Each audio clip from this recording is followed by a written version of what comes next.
Yo, welcome to the channel. It's your boy Skater V, and on today's video we're doing a review on Should You Play Marvel Spider-Man Miles Morales. Okay, that was a long one. Yo, welcome to the channel.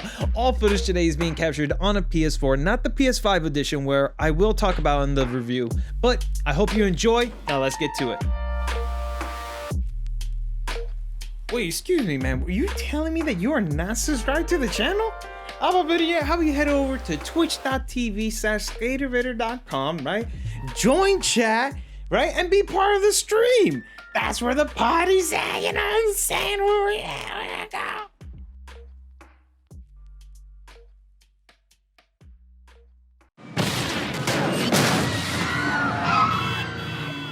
Remember, Miles, you're Spider-Man. After the success of Insomniac's new Spider-Man game, they've come along with a new standalone title featuring Miles Morales as the lead. But did the new upcoming hero get his own game, or is he being tossed to the side like a sidekick? So this is its own standalone title, but it does feel like a 1.80 version of the last game. All the upgrades, the cutscenes, transition, swinging, everything's upgraded in this one. Ish. Alright, let's talk about the missions, alright? So, other than swinging, you're going to be going around to the main menu, right? And you're going to be looking for all the markers, achievements, tasks that you have to do, which, honestly, to me, this was like the worst part in the last Spider-Man game. You know, other than the combo scenarios, attacking enemies, who can swing the fastest, or what you can do, like, they're all cool stuff, but like, I'm mainly here for like the story. And while you're really gonna have to do all those tasks if you want to, you know, get the most out of the game, like unlock all the suits, the gadgets and gizmos, I feel they're really just filler, right? Like, it adds to the open world, but I don't know, maybe you could have just used that content for just to add to the overall story, right? But the gameplay is as great and perfect from the previous one. Miles has so many upgrades this time around. He's almost a whole different hero compared to Peter in power-wise, right? But back to the gameplay. If you're used to playing the Arkham games, then this is no different, and it's just an upgrade from the previous title. So you're gonna be relying on looking at your little Spidey senses marker so you can dodge from the enemies, right? Grab different obstacles, use different gadgets, right? And there's even the whole meter marker, so then you can do special combos on the enemies as well. But what he lacks is the smarts from Peter. So there's not as many gadgets as the last game and everything, because this boy isn't a scientist in college, right? Which at least he makes up for having, you know, a couple different move sets and powers, which I don't know if that's from the comics, but it doesn't feel like they're making it up.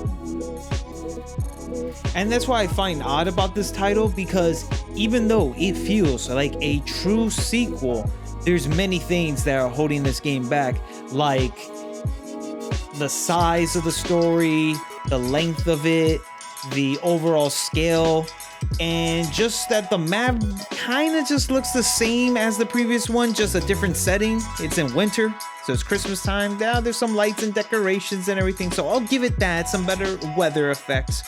But it's technically the same game, you know?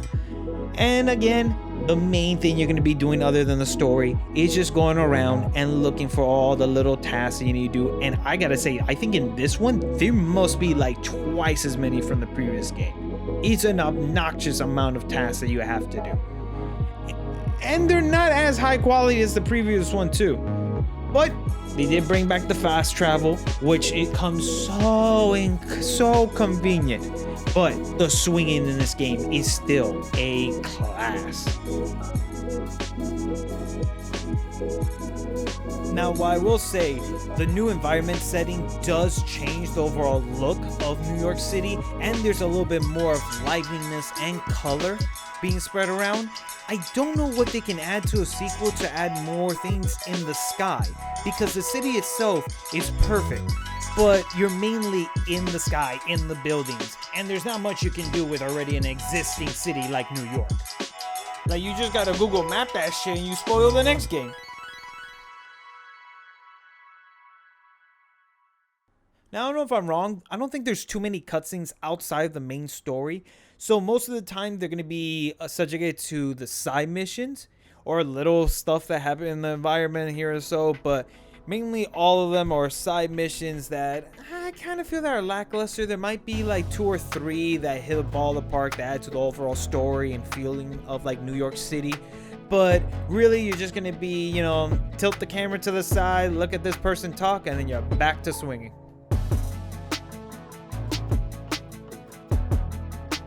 Now, I didn't really play most of the side missions in this title, but if they're anything from the previous one, I would think that probably the side missions are the only ones that are a little bit more different than the tasks that you have in the open world, but they're mainly like 8 versions of the exact same goal. Find this, beat that guy's ass, or go pick up this guy's like groceries. Like, you know, it's a great game for what it is. The movesets you can do make it super awesome. And after the first 2 hours, when you're finally introduced to the full open world, all the missions are basically given to you. It's all the same. Maybe one or here a little bit different because you got to get to certain points in the story. But then again, the story isn't the longest thing out there, but it is nice, short, and to the point. So I would say sprinkle these missions in between your story campaign, or save them to the end, so at least you have a bunch of stuff to do with all the upgrades that you have.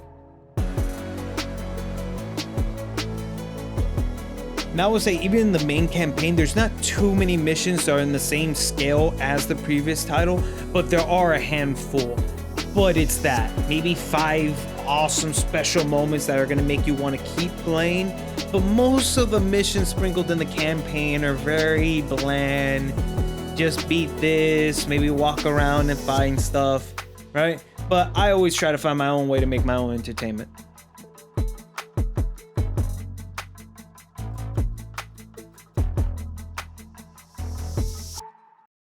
So what's the story this time around? Well, Peter went through some weird surgery and he took the missus out to Florida. So he said, yo, peace, I'm out. All right. And depending on what version you get, you might get ugly Spider-Man back too. So while Miles does pledge an oath to protect this city, it's really the journey of him becoming his own hero.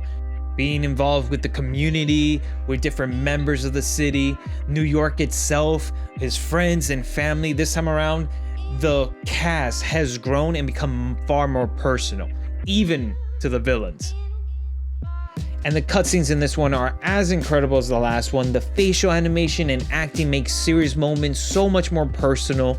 And while there aren't as many action and quick time events as the previous game, it does add to great crescendos to certain moments. Now, the overall story is kind of structured how Marvel's doing like their side shows, right? Now, not that this isn't being treated like it's full-on blown Marvel movie, right? But it does feel like a whole season of a brand new like TV show. Because while there are large moments, they're very separated into ends of certain acts. And there's like 2 or 3 moments that might hit you out of nowhere while you're playing in the open world that may come as a shock to you and just pass right through your brain. The question is, should you play?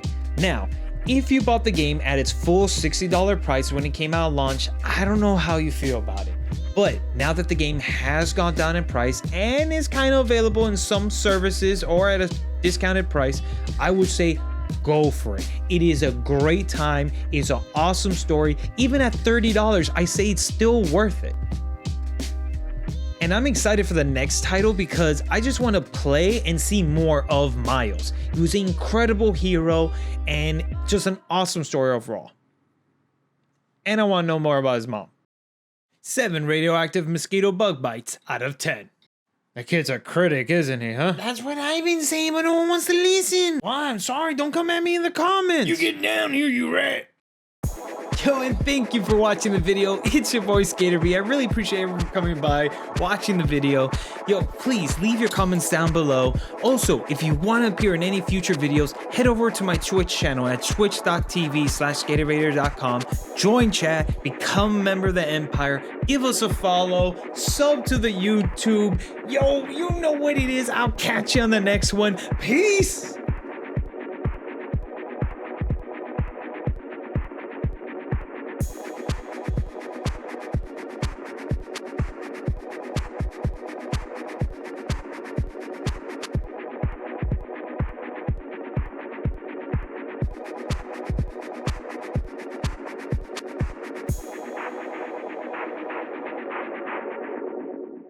Peter, how do you know how my mom acts when stressed? Because she hits me up when she's stressed out, you know what I'm saying? I come in and save the day. Yeah. I'm shooting my spider webs. Every time I think I know everything about superheroing, bam, something new. No, Peter, Just wait till you stop. gotta figure out health insurance. Let me tell you, premiums get nuts after 3 freak accident attached rentals. Something to look forward to.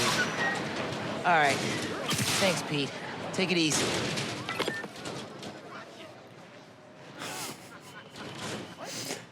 No, he won't let me. He won't let me talk to him. He's like, no, can't you see I'm cleaning up this place?